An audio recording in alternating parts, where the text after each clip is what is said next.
comes to the conflict in Ukraine, the Russian president has said that Russia's military operation was a preemptive move against future aggression. Now, sentiments were received warmly in the Russian capital at the Victory Day parade, but not in Ukraine, where fighting is raging, and not in the U.S., who is keen on keeping this war going. In this edition of The Spotlight, we will look at the different dynamics involved in this war and where the future stands, especially the world economic standing. First, let me introduce our guest for this edition of The Spotlight.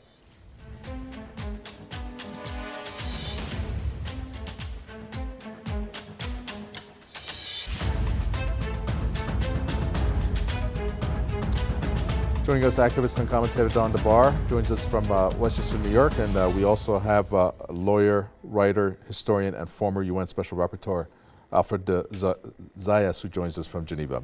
Welcome to you both. Alfred de Zayas, let me first start with you. We're looking at Russia's military operation in Ukraine. Basically, the way that the Russian President Vladimir Putin described it today, of which there were many descriptions in his view of why this special military operation happened. It was a preemptive move against what he called future aggression. He capitalized on that and said that Russia had to act, and I'm quoting him, because a large-scale offensive against the breakaway republics in the eastern Donbass region was being planned.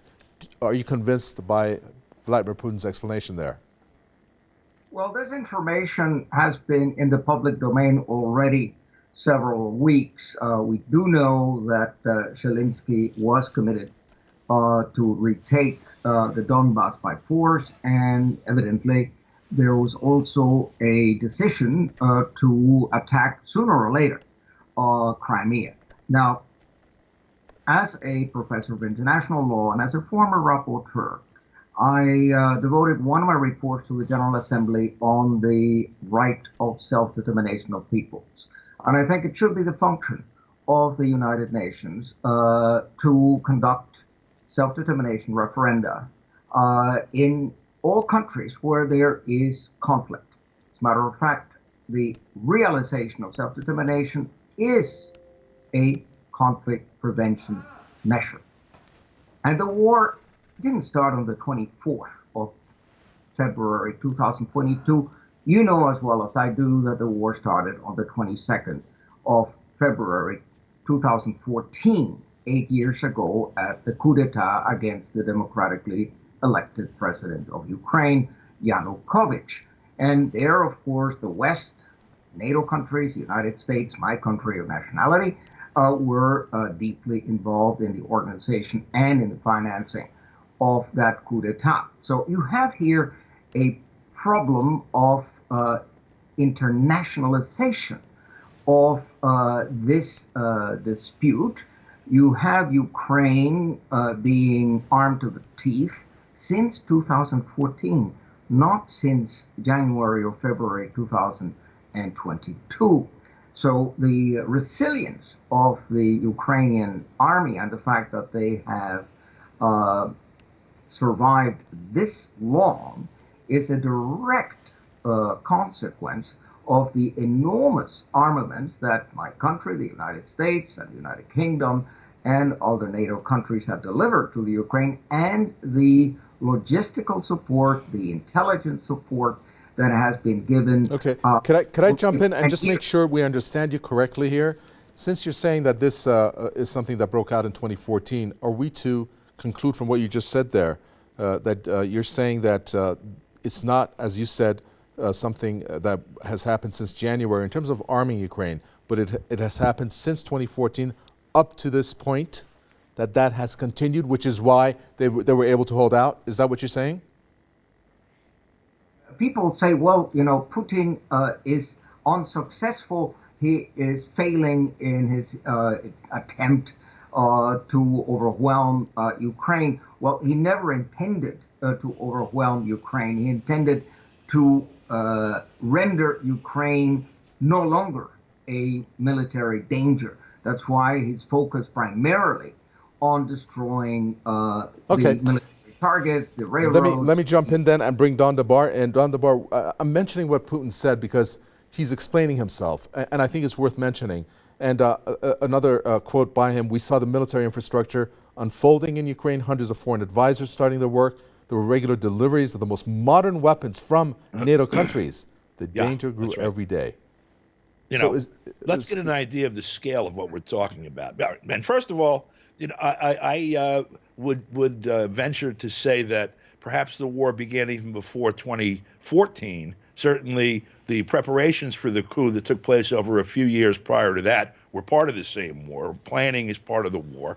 It's also a war crime to plan a war, particularly one that's actualized.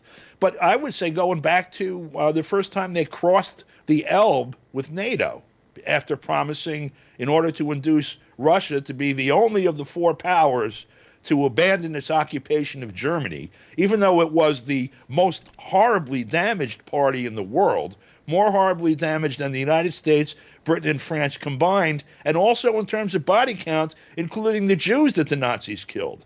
The Soviet Union lost almost 30 million people.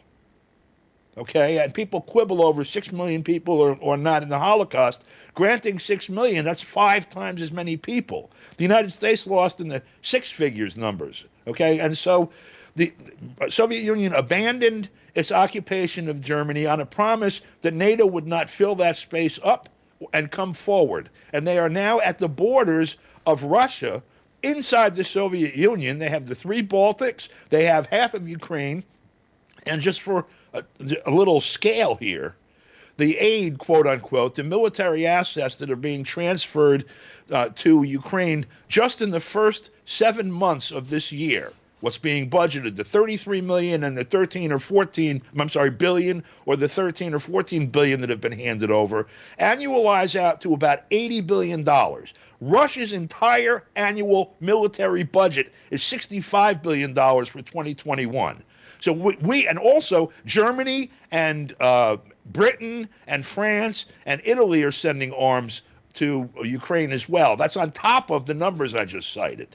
So in terms of the scale of the threat that President Putin is referring to in terms of military infrastructure being set up, we're talking about something massive. And this is in the one area, the European theater of Russia. Their $65 billion also is part of their defense in the Eastern theater in Asia. Well, Don Debar, so again, great facts that you're stating here. Obviously, I'm guessing the NATO member countries, and in particular the U.S., they're all aware of this, but the general public is not. And of course, the long-term memory perhaps doesn't serve the whole world, which conveniently, I guess they have shut down Russia's, for example, RT in particular, who obviously wants these types of facts to go out. And of course, our station also, as we're broadcasting what you have said. So that becomes an information war in a sense. But what's amazing about this is that Putin is being demonized, Alfred de Zayas, in the way that he is, because he has been called a war criminal. He has been called by the U.S. President Joe Biden, and I forgot the other way that he was. By the German president also. Right. So is that something that? I mean, I'm not trying to promote violence nor deaths or civilians being targeted. So putting that aside. Is it correct to put him in that context as the U.S. president has? Well, demonization of a rival is, of course, primarily for local consumption, since the United States and NATO are aggressors in so many countries. In order to sell it to the public, we are nominally a democratic country, and you have to indoctrinate people in hating the enemy. So we have unilaterally declared Russia and China to be our enemies. And as in George Orwell's 1984, there's something called Hate Week. Hate Week is an exercise in hate. And that is organized and conducted by the government and by the government's proxies.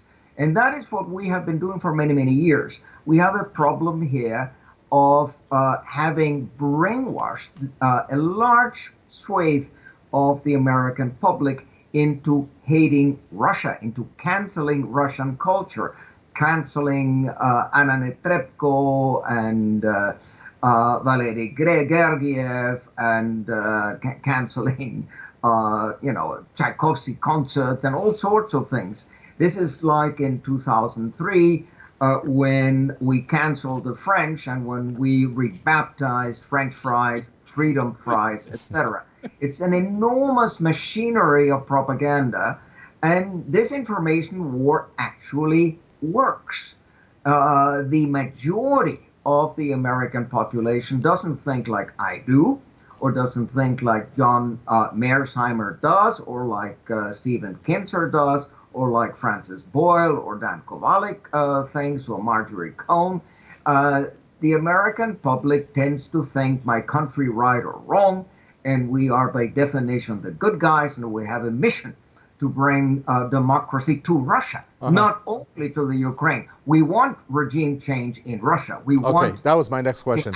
I'm glad you brought that up because, I mean, they say that Biden, there was a slip and they had to come and clean that up, so to speak, the damage that caused. But isn't that the ultimate intention, Don Debar, when it comes to the U.S. intentions in Russia? Of course, they're going at it in terms of the economic strangulation as much as they can.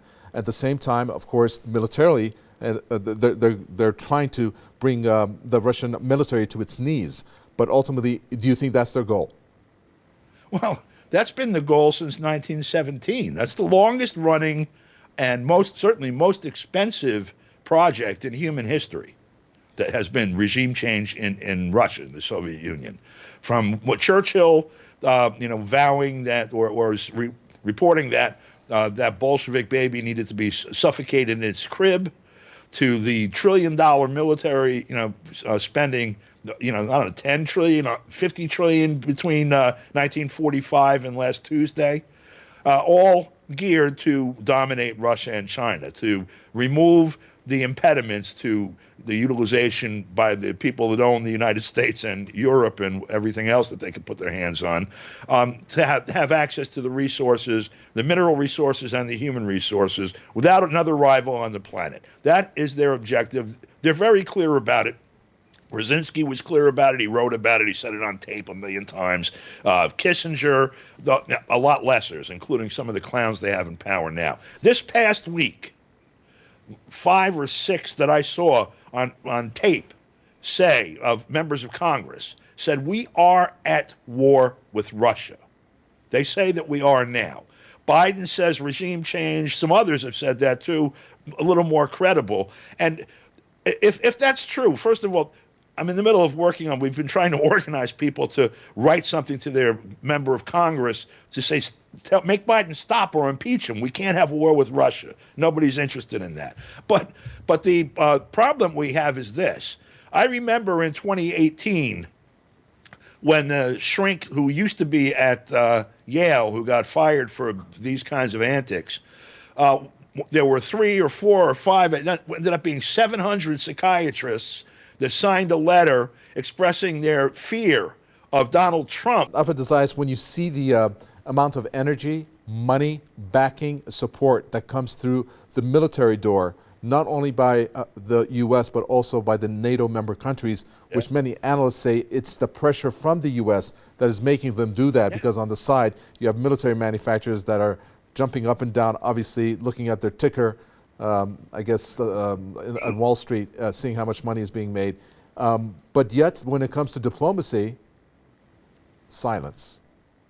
In your position, as a former UN Special Rapporteur, how does that make you feel? Well, it's clear that our geopolitical interest is full spectrum dominance. That's what we want. And we have to sell it to the American people. That we do through propaganda and double standards. But what's interesting is that we can make a 20-year war in Afghanistan, United States, United Kingdom, NATO countries, completely fail in obtaining what we claimed that we wanted. But of course, the military-industrial complex laughed all the way down to the back. I mean, it's the military-industrial complex that rules the United States. It is what you might call the deep state that is behind this war, and that is what prevents Zelensky from reaching a diplomatic solution, because he could have had a diplomatic solution in January, in February, in the first days of the war, and there have been negotiations nonstop with the Ukrainians and the Russians, and the solution was simply neutrality and no membership in NATO, and no further threatening with major, missiles and heavy weapons next to the border of the Donbass and next to the border of Russia. That's what it's about. But of course, we in the United States don't get this information. You can get it in the internet if you proactively look for it. Sure, but you sure. have to look for it. I have to ask you this, Don Debar. It's a little bit outdated, but I'm really curious as to what your thoughts are when you either read, heard, or saw the U.S. House Speaker Nancy Pelosi going to Ukraine. I mean, she could have done a Skype. What was the reason behind her being there, other than the fact that, and this is just an opinion here, to make sure to give the support that Zelensky, I'm not too sure, was looking for from Nancy Pelosi, but to endorse the fact that he should keep on going with the war? God forbid that he might have thoughts about wanting to resolve this. Yeah, I mean, all I can do is speculate also, of course. But first of all, a deduction that I've made, that's all it is. But if you do a close review of every visit by people, administration, congressional representatives, European officials, etc., to quote Kiev since the 26th or 27th of February, you're going to find out that you don't see a single active street scene without the the debris of a matting, of a superimposed figure. My theory is that Zelensky left Kiev around the 26th of February, along with, I know for a fact it was reported that both the NATO headquarters that was in Kiev and also the U.S. Embassy staff left. They went first to Lvov, or Lviv as they call it now, and then to Warsaw within like 3-4 days. My theory is that Zelensky also went, and he's been there since then. If you look back at around the negotiations for the first meeting with the Russians, that he insisted that it be in Warsaw. The Russians were willing to meet in Ukraine over the border from Belarus. And so I think that he's there. So the answer to your question would be, I think one of the objectives of sending Pelosi there is to provide the illusion that Zelensky hasn't left Ukraine. I think he has. And I think that that's something that people need to consider. Mm-hmm. Mm-hmm. Interesting. Well, since we're running quickly out of time here, Alfred de Zayas, so you have the U.S. Close to $4 billion, if not a little bit more, just during the Biden presidency, looking for the $30 billion, which $20 billion will be the military assistance. And of course, you have all the rest of the EU member states that have provided the military assistance on top of the sanctions. But then you have the news that comes out that says the ruble has become the best performing currency. Or when you have 10 EU countries that are quietly buying Russian gas, oil, of course, that could be replaced. At the same time, you have record sales coming through because of the high price of gas for Russia. They are not obviously getting the results that they wanted with these sanctions, and of course with all that military assistance. So doesn't that show that that's not going to work? That Russia's money wheel is going to keep turning because obviously the sanctions have not had the intended impact that they wanted? Well, I'm not even sure that they intended that. I mean, we live in a make-believe world. We know that sanctions do not work.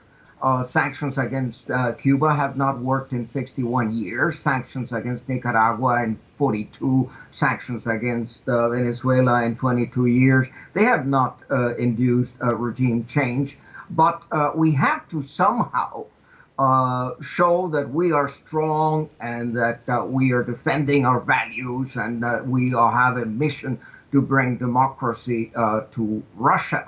And of course, sanctions, even if it leads to serial bankruptcies in Germany, in France, in the United Kingdom. It is the German businessman, it is the German industrialist who's losing money, and tons of it, because of these sanctions. The whole thing is sick. But again, you remember in Orwell's 1984, you have newspeak and you have doublethink and you have cognitive dissonance, and you can believe at the same time that the sanctions will have some effect, even though empirically they're going to hurt you more than Russia. Well, this is the part that is very confusing. Don Debar, maybe you can clarify it for us. What would a win look like for either side, actually? What would winning look like for the U.S. When it comes to what it wants? Because it can't, obviously, based on just too many analysis that's been made, be able to push the Russian forces out of Ukraine. I mean, I'm looking at some of the stats here, 900,000 active personnel and 2 million reservists that Russia has, and also these are the favorable positions that it has in the east, along with the air power. So what would a win look like for the U.S.? And at the same time, let's leave Russia, not leave Russia out of this. You know, what would a win for Russia look like? Because reports indicate that they have suffered massively when it comes to soldiers' lives and also equipment. First of all, I don't believe the reports that are from here that they've had massive losses. But whatever that it is, it is. I'll answer about Russia first because it's short. It's a shorter answer. A win for Russia is basically a pushback of the threat, the immediate threat to their security. That would be a withdrawal. I mean, they've been clear about what they want, a withdrawal of NATO forces.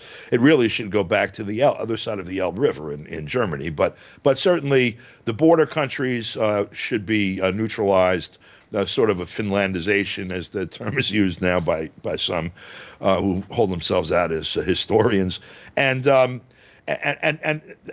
abatement of the threat for the United States. Their goal, their objective is regime change in Russia. President Putin made clear that there will be no regime change in Russia, having nothing to do with his personal presidency, but the Russian government was elected by the Russian people. They will choose their own form of government, and they have the weapons to defend themselves if there's a threat, to an actual threat that happens to their security with respect to that, and they intend to use them.